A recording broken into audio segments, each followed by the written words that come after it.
Welcome everyone to the fourth and final talk of our spring session, gathering the heart-mind, touching the heart or mind, governing the heart-mind.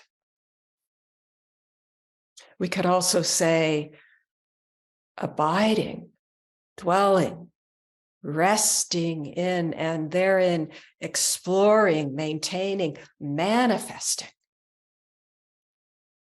Heart-mind points to the fundamental nature of who and what we are.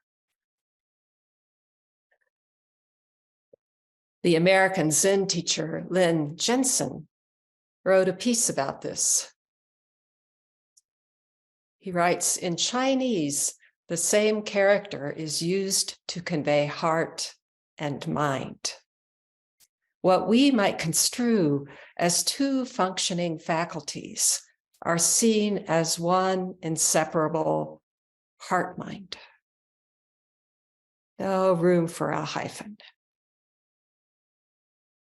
And then about what issues from this single character, this Shen, Jensen writes, there exists no separate thought without accompanying feeling, no separate feeling without thought, no compassion in the absence of intellect. In short, no heart without mind or mind without heart. He goes on, as messy with potential contradiction and uncertainty as this coupling of heart and mind might seem to those with a Western propensity for analysis, the realization of heart-mind is actually a radical simplification with a capacity to carry together bundles of complications into a single dharma. Bundles of complication. Bundles of emptiness. A single dharma. Absolute capacity. What you are. The Diamond Sutra points to the nature of this shin, or sometimes the word in Japanese is used, kokoro, kokoro. That line from the Diamond Sutra, dwelling nowhere, mind comes forth. Years ago, a dear Dharma friend, Migaku Sato Roshi, penned a short verse incorporating the Dharma name that I received as part of a precept ceremony into this verse. It was a very dear gift. The heart of the poem, in nothing at all-ness, he uses these hyphens, in nothing at all-ness, there is endlessly everything. Dwelling nowhere. Not one thing. And yet, here we are, practicing together. That there is anything at all, nothing but compassion. Or as Ruben Habito puts it, that thou art.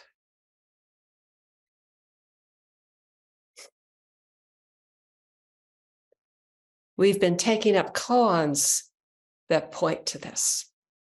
Prajna paramita, wisdom beyond wisdom, crossing over to what is right here right now.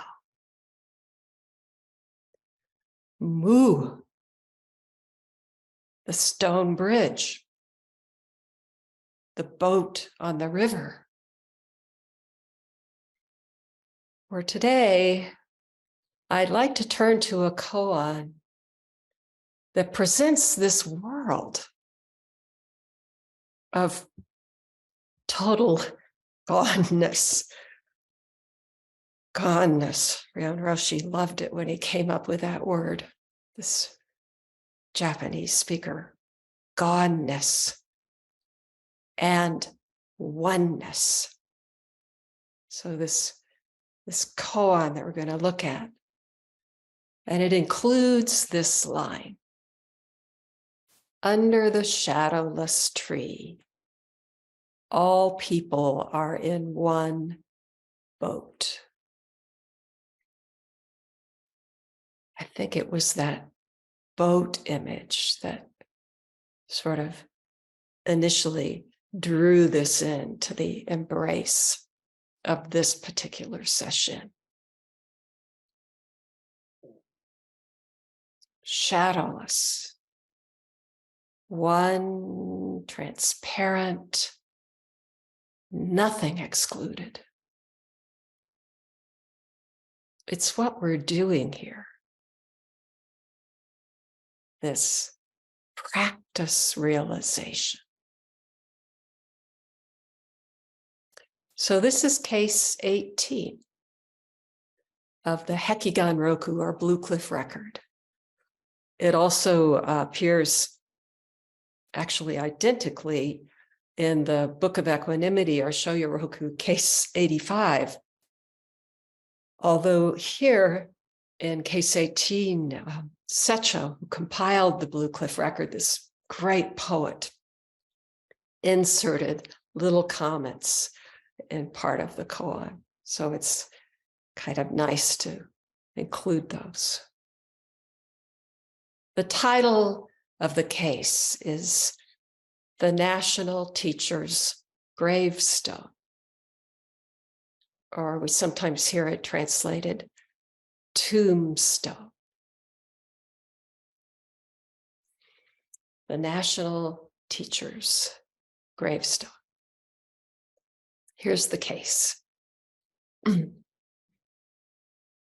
Emperor Shukuso asked Chu, the national teacher, "What would you wish me to do after 100 years?" The national teacher said, "Make a seamless gravestone for this old monk." The emperor said, "I should like to ask you, master, for a design."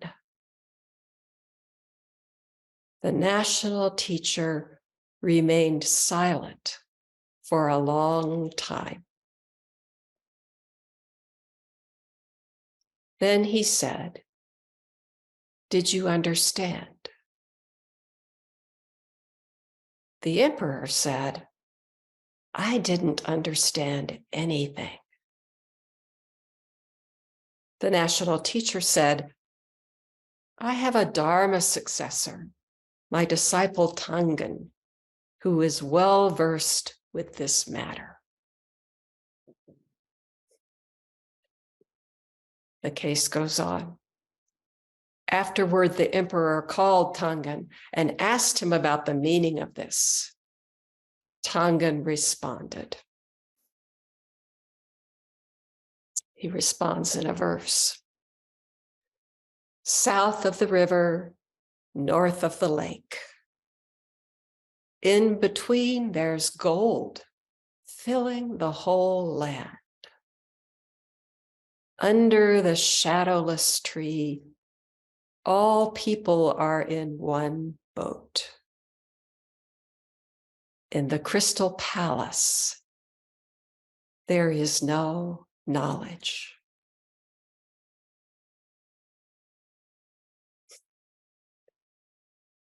All of that to try to convey what Echu presents. He sat still for a long time.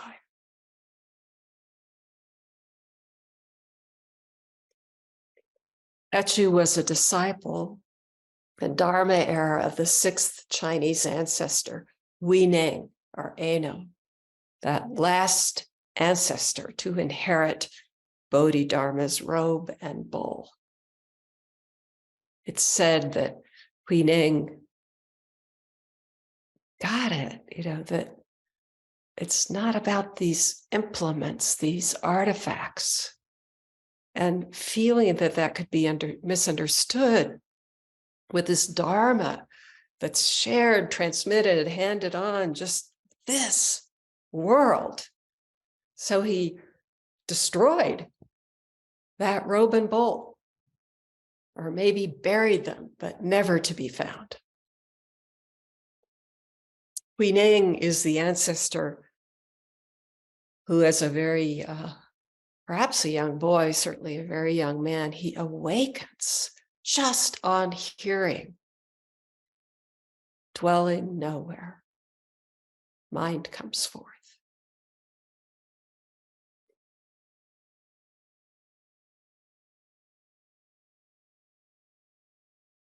When he was still a young man, Etchu experienced a deep awakening, this Chu, this national teacher in the case. So Etchu went into a remote valley in the mountains and practiced there as a hermit together with another hermit for 40 years.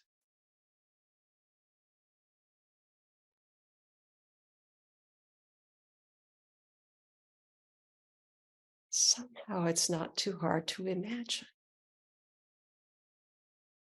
the liveliness of that practice and its utter sufficiency, sitting in and as awakening. This realization, this realizing. But finally, word of Etchu's practice and his depth, the clarity of his eye, it spread.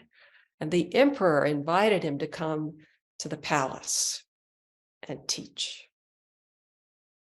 This is not uncommon. There are a number of stories in the koans, even, where a master who's living as a hermit is called in to teach, to live in the palace. With Etchu, it takes 3 invitations. And finally, he feels compelled to respond. Not because of the power differential. Oh, this emperor, I have to go. A kind of deference. For Etchu, it was out of compassion.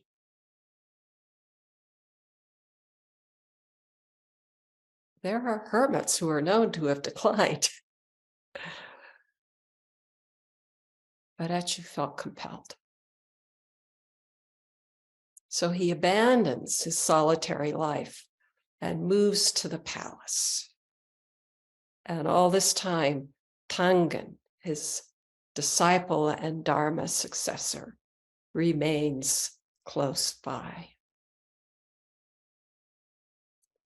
Records indicate that national teacher Etchu, or Chu, lived to be 80. When he was about to die, the emperor, who had grown very close to him, the emperor asked, "What would you wish me to do after 100 years? What, master, shall I do to honor you after you die?" This emperor, such deep respect for Etchu and a means to build an impressive monument. "Make a seamless tomb," for this old monk. Chu's body would be cremated and the cremains interred with some kind of marker. Make a seamless gravestone for this old monk. Gravestone, tomb, burial plot. Chu is making it right there. We heard about this yesterday. The boat is on the river. There's the boat.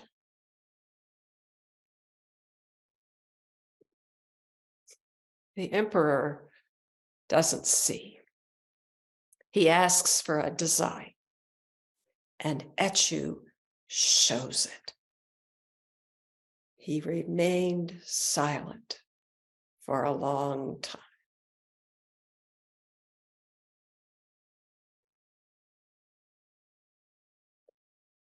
He just sat still.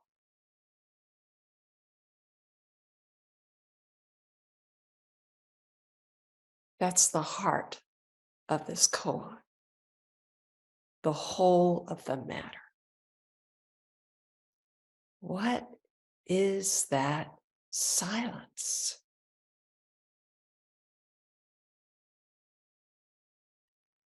The teachings give us pointers. Mui, no design, no I, or silently not influencing anything. Choiceless awareness, the space of the unconditioned. But even these beautiful pointers can't touch it.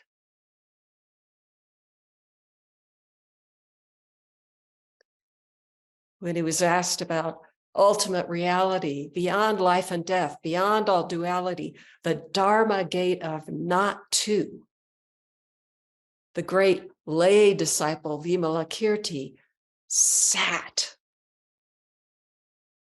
in what was called thunderous silence, silence heard round the world. Everything that's ever been written, we have this fantastic sutra about Vimalakirti, just all of the lore, all of the teaching. It's just that one silence, thundering. Or a silence like Ganto's shout, this great master. The instant before he's beheaded by a bandit's sword, he lets out this shout that's heard 10 miles around. It said his monks are all up in the mountainside where he's told them to go, get away from this trouble. And he's sitting zazen there alone in the Dharma hall, in this monastery, and the bandits come. And that head bandit apparently is so infuriated because there's absolutely nothing there to steal, nothing of value.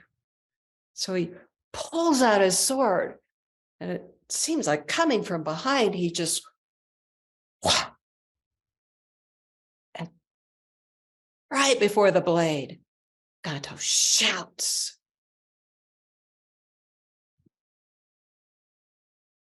His last teaching.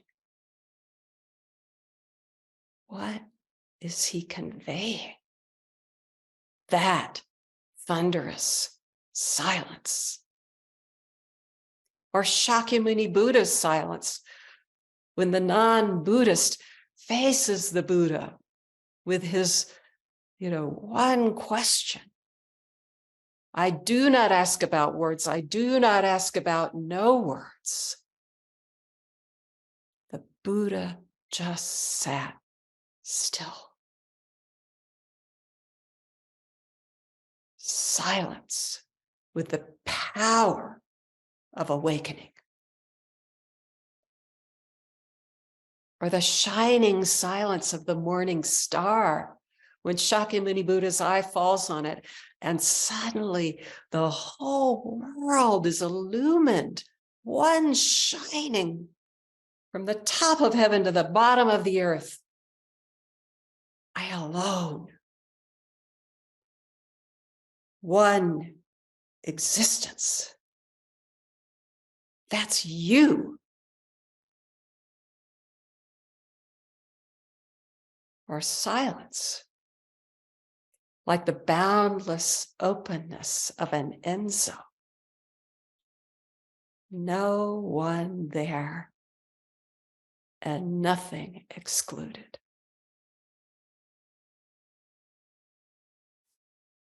Sit with this koan and Echu Zazen silently pervades the earth and sky, the place where you're sitting, the surrounding landscape, the farthest reaches of the web, the sun, moon, and stars, the multiverse, the chiliocosm. Just one silence.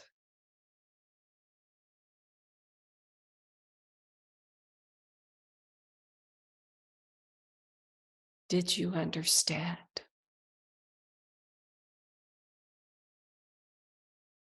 The emperor is honest. I didn't understand anything.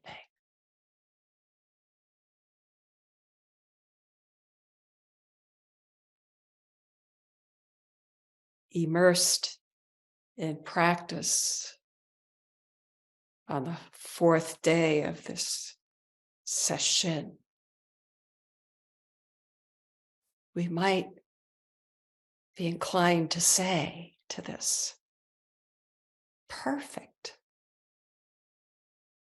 nothing to understand. Or we might hear Nansen saying his turning word to Joshu, the way has nothing to do with knowing or not knowing. When you have really reached the way beyond all doubt, you will find it as vast and boundless as the great empty firmament.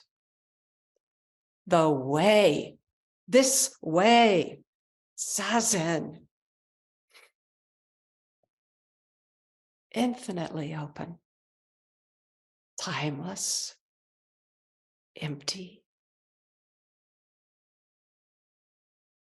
and replete with the power of Echu's sitting. This one design that blows everything away. I don't understand. Can you spell it out? Give some dimensions, up, down, inside, outside, near, far. Share a blueprint, etched out in 2 dimensions, flat on the page, the narrow known grid of a dualistic world.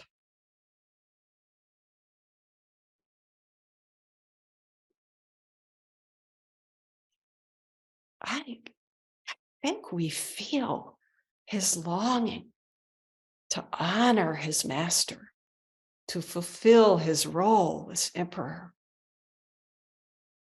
And at the same time, there's a chorus from our collective practice.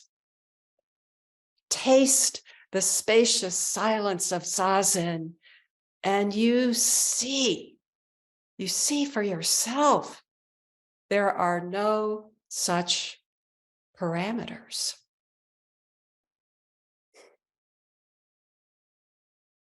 It's this.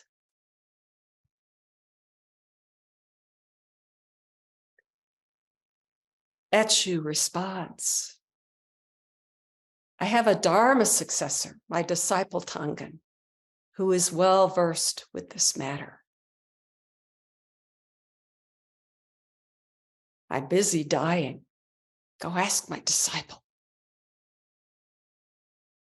There's a teaching in this, a glimpse of that seamless too.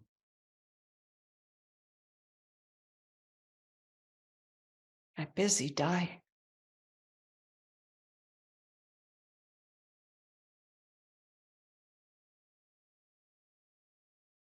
How will you free yourself from life and death? At the moment, just as the light of your eyes is falling to the ground.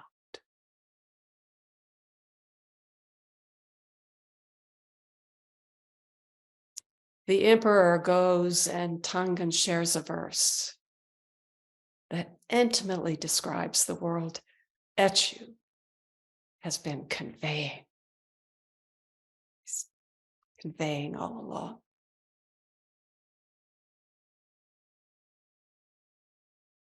South of the river, north of the lake. He could just as well be saying from Santa Fe to Midland, from mountain cloud to the clouds in the sky. This whole vast universe.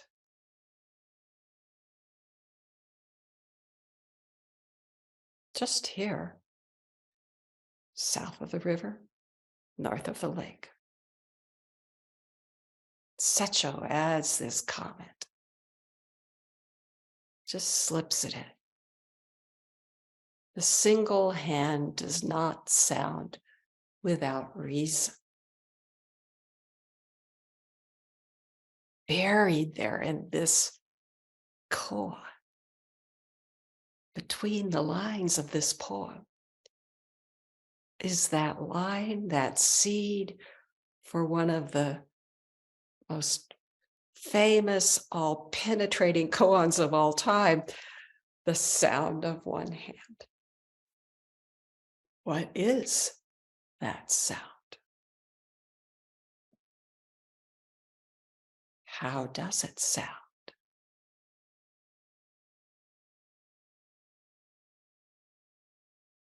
It doesn't sound uselessly, he says. And what about this silence? And yet, wherever you turn, can you hear it? Can you see the sound? There's such a tradition in this teaching among the masters that invite us to hear with the eyes, see with the ears. That line I read from Dogen this morning, thus look to trees and rocks, fields and villages to expound the Dharma. Ask pillars about Dharma and investigate with walls. Ah, that wall, that fabulous clay and straw wall at Mountain Cloud, or this white wall, or the wall exactly where you are. Ask pillars. Look to trees and rocks, fields and villages. This leads right into the next line. In between, there's gold, filling the whole land.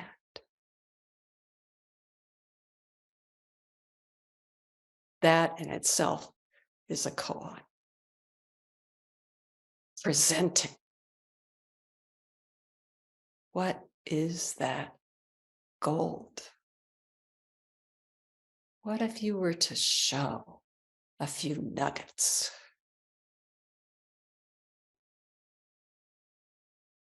Dogen ends that very rich, dense, and straightforward in a way essay, The Universal Recommendations on Zazen, with this line, the treasure chest opens by itself, and one uses the treasure freely.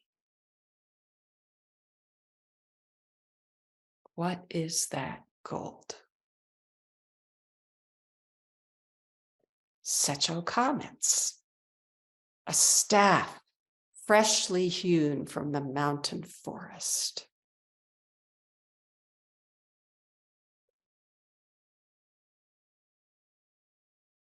I suddenly picture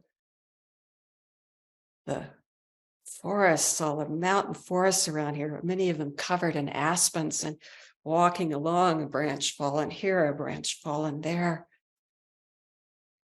A staff freshly hewn from the mountain forest. But what is he talking about?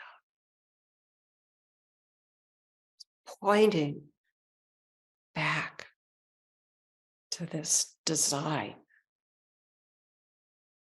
So fresh. Sitting, listening, anxiety, compassion, tired, earnest, whatever comes up, freshly hewn. This moment, actually creation, right now, dwelling nowhere. There's this cup of water. There's this sound. There's this computer. It's snowing outside. Dwelling nowhere. Mind comes forth.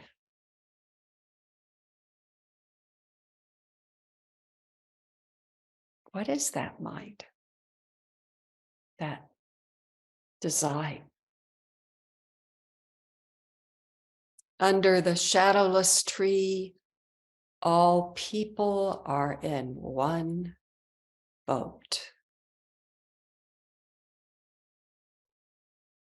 This one, top of heaven to the bottom of earth. One. Cannot cast a shadow. There's nothing outside it.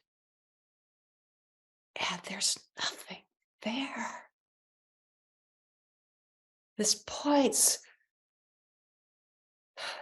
to such, maybe oddly, but a profound belonging. This one body. How is that possible? One transparency, one entirety functioning. Get in the boat. Actually, you are the boat.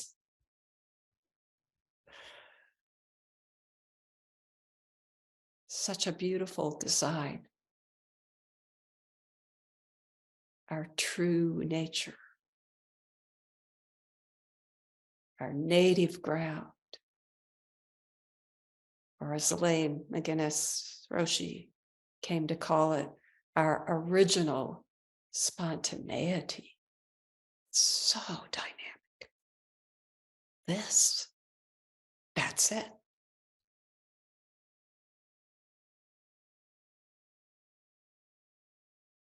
Under the shadowless tree, all people are in one boat.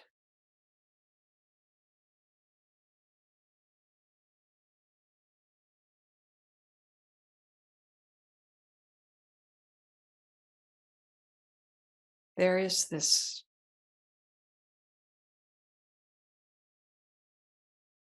liberating,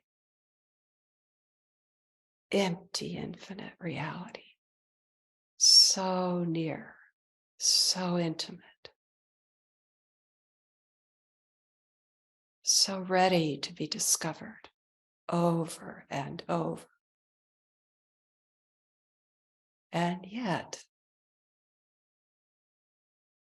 at the same time that we're immersed in it, when I read this line this time about beauty, transparency, this intrinsic belonging, I couldn't take it in without, at the same time, being flooded by images of boats overloaded with migrants, millions of people willing to leave everything, desperately looking for a safe place to live, desperate enough to risk probable drowning. How many of those boats have sunk? We see them on the news. We see them going down over and over.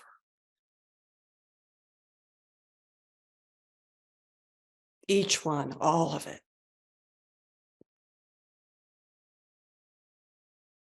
Unless the one boat under the shadowless tree includes everything, it's not true. It's not real. It's not the fact that etchus convey. It's just another expression of the emperor's design, the divided world, the consensus reality. We, out of our delusion, agree to believe. We agree to believe it. Oh, and we shore it up. So what happens when we discover the world of etchu silence? That real design, our true nature, the one heart that cannot but be in one boat, including all suffering, all the cries of the world, the cries of your own.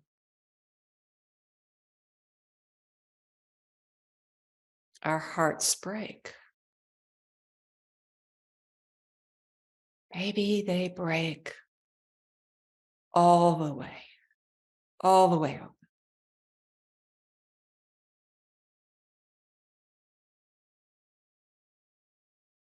Even open. There's no end, no edge. Maybe every hindrance that keeps us from seeing the one body falls away.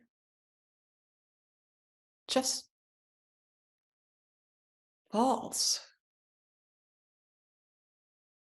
And then what remains?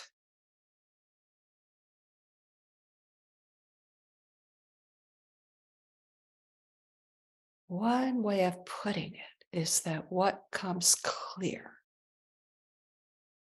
is the boundless compassion that has been here all along.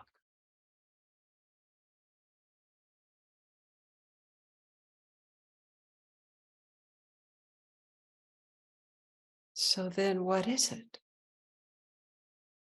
to be under the shadowless tree? Or to see that that tree with no trace of a shadow is none other than you.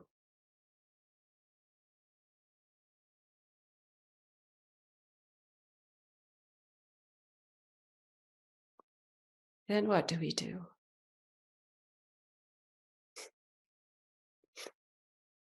When there's no one there to do anything. We meet the world. We find what's ours to do.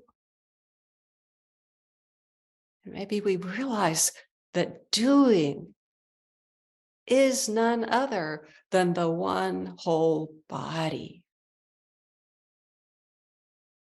This activity, empty, freely functioning, and finding its home.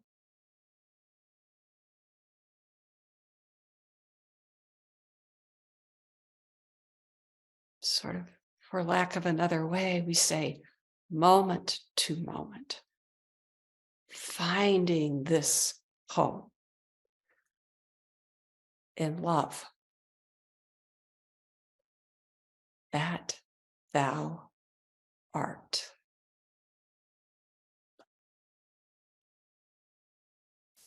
Secho adds, the sea is peaceful, the river clear.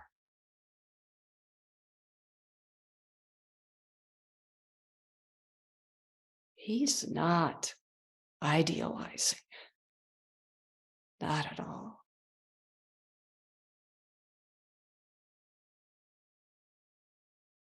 He's sitting in Echu's sitting, in Shakyamuni Buddha's sitting, in Ganto's sitting, in Hui Ning's sitting, Vimalakirti's sitting.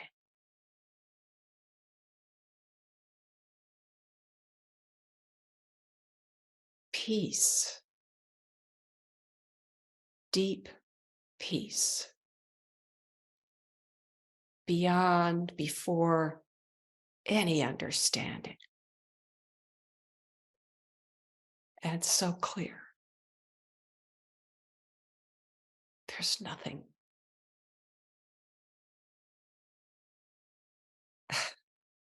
Well, the tradition says, not a speck to mar the gazing eye. It's what is. It doesn't depend on how I see it. This clarity, it's what I am.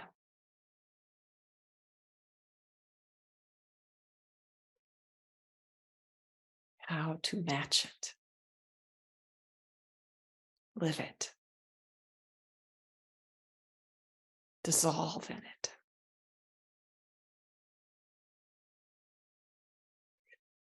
A longtime Zen practitioner and a recently retired chaplain is just finishing up an extended solo retreat over in Taizé, in France. He asked before he began these weeks of solo session if we could meet on a weekly basis for Doksa. In one of our last meetings, it was recent, he shared stories from that particular week. Part of the experience of being in Taizé, part of what drew him there, is that every evening this really throng of people from, all around the world, they gather in this very large cathedral. These pilgrims from all different walks of life, all ages, all countries. And part of the hallmark of their evening service is this singing for which Taizé has become so well known. The singing, like our sutras that we repeat, and they just repeat over and over, and they harmonize. One of those evenings, this student, this lovely man, was sitting in this massive cathedral near the back. And an African young woman nearby suddenly just passed out. He somehow had looked up and saw it coming and just was able to rush over and catch her. actually saw Ruben do that once in a session. I was the jiki, so I was facing, in next to him, and someone there who had traveled far to come and join our session in the middle of a sit just very quietly stood up and turned and started to walk out. It was not disturbing anyone. And all of a sudden, in a heartbeat, Ruben was standing in the middle of the room, having caught her. She passed out. I didn't even notice the movement. Just. So here, the man caught her and took her up in his arms and carried her outside and sat down. And her friends followed and they gathered around. They were all speaking in French, so he didn't fully understand, but seemed to be saying that she was traumatized. There she is in his arms, out cold, and all of a sudden, big inhale, and she sat up and started to breathe.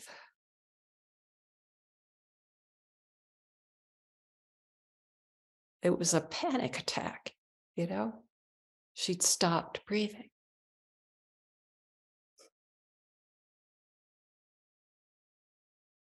So there they were until her friends could help her get to a safe space. The following Friday, at the close of the evening service, it had been a week of 5,000 youth from Portugal coming into Taizé. And after worship, the buses lined up and this whole, throng of youth, it was their time to leave. So in two large groups, one by one, they filed out of the cathedral and went to the buses, and it emptied out this massive space. And the student remained behind, and there, not too far away, was a boy, maybe about 15, from Portugal, who was just doubled over, crying, sobbing, he said. And then the boy began to rock. Everybody gone, and he's just rocking. And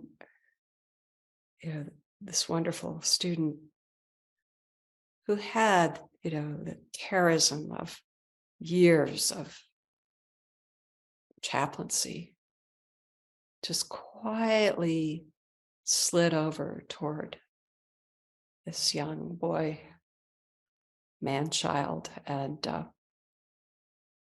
gently put out his hand, and the boy let himself be touched. And then he just crawled into the arms of this man who held him while he wept. And finally, the boy said, "I'm lost. No one loves me. I don't know why."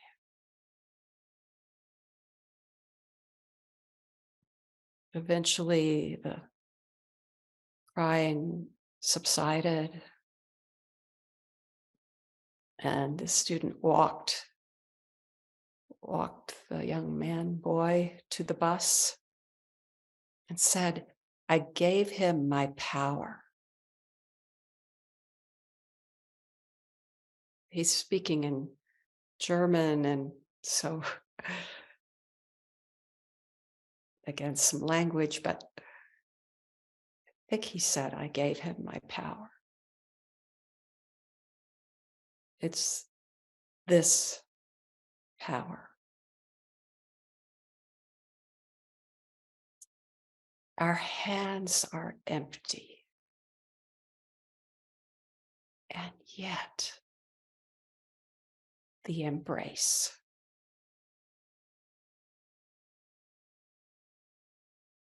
Pangan's verse has one last line. In the crystal palace, there is no knowledge. It goes without saying. This world's boundless clarity, there's no knowing, no thing to know, no one there to know anything. This is another way of describing that shadowless tree. Nothing at all. One transparency.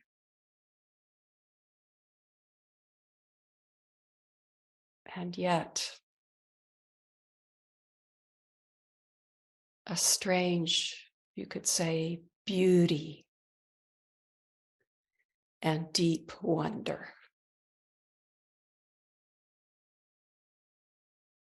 This poem of Tangen's is a vivid description of Zazen, extending in all natures, all directions, pervading, whole, complete, occupying everything. And at the same time, empty. Such an invitation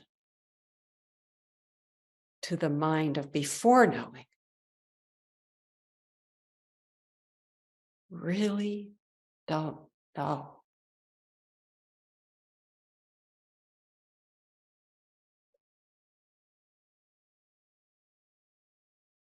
Taste that freedom and compassion. There are not two.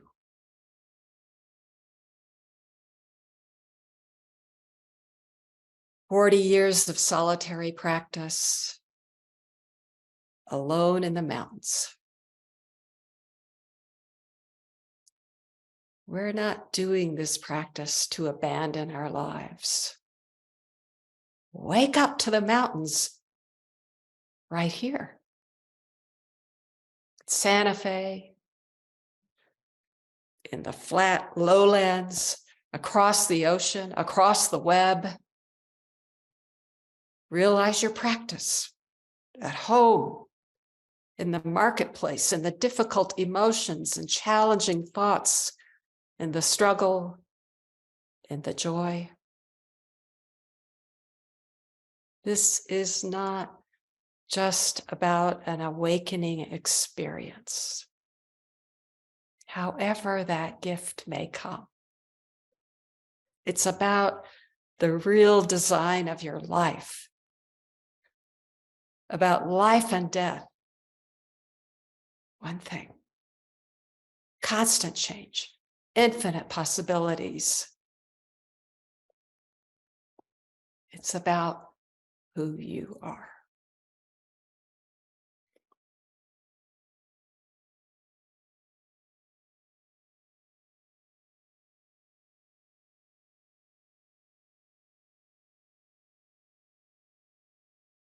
What shall I do for you after you die?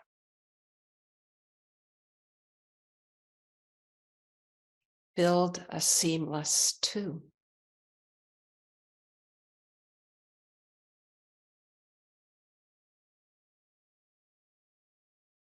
What if that after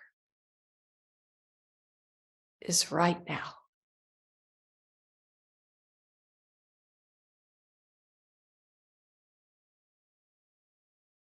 Thank you. Thank you for these days of practice, for this shared practice, for 1 minute of it, for a lifetime of it. Thank you.